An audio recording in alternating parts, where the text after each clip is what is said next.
In the Northern Territory, the sun rose over the Esplanade in Darwin as the last post rang out at the cenotaph. Services were also held in Palmerston, Catherine, Adelaide River, Alice Springs and smaller communities across the Territory. We can now go to Darwin and speak with Luke Gosling, who is a Labor MP and retired Australian Army officer. Welcome to Weekend Breakfast this morning, Luke Gosling. Now, you've been to the Palmerston service, I've been told. How was that?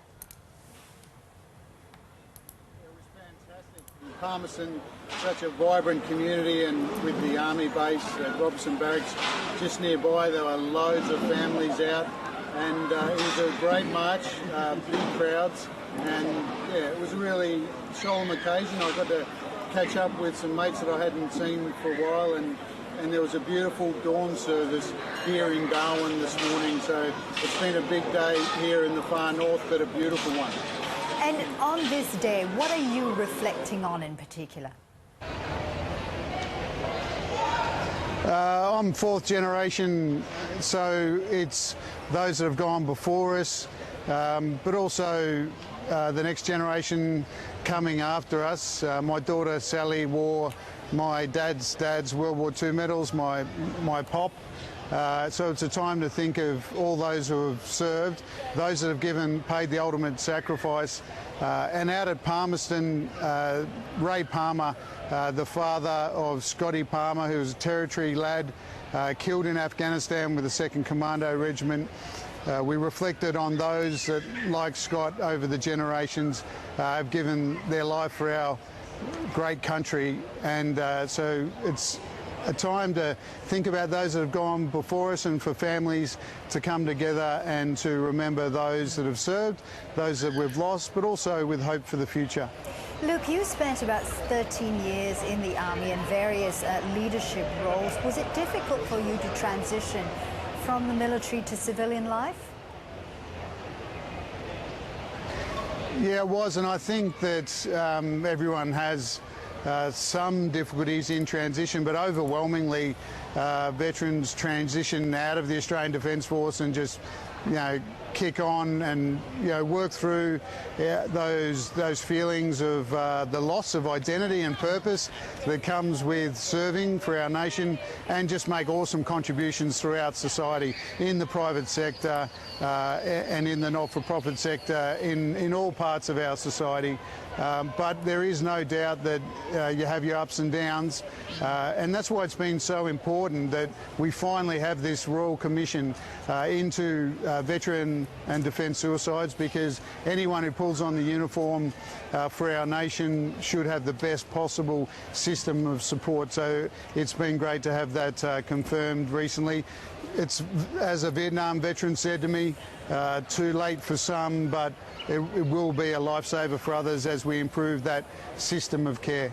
Just on that issue itself, Luke, a lot of people and a lot of families who've lost their loved ones have said that there isn't enough support for war vets. What's your thoughts on that? What can be improved?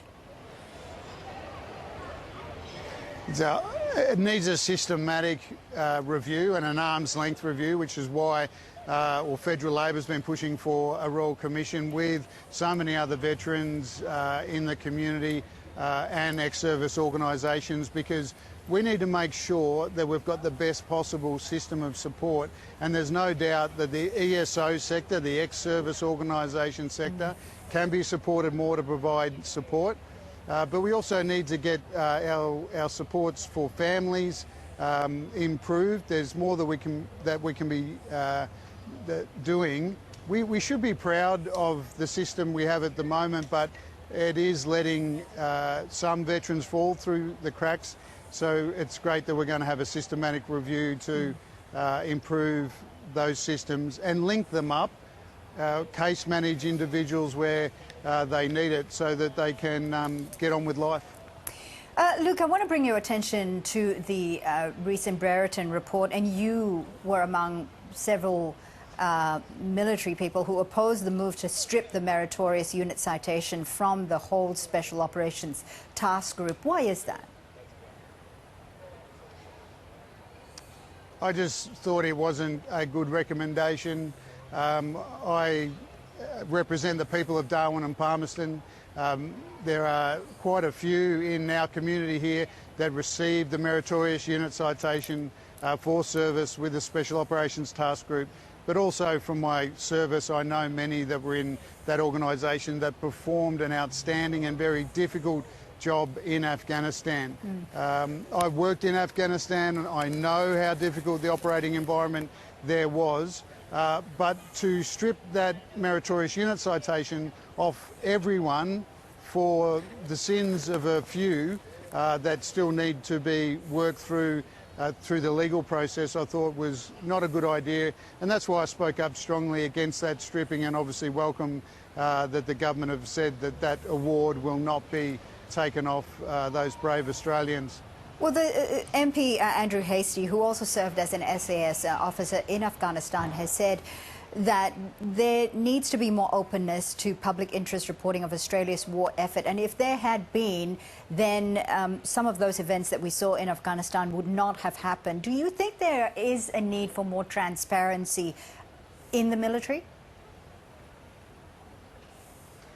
I think it's important that when members of the Australian Defence Force are overseas representing our nation, that our nation is there with them and with them in support.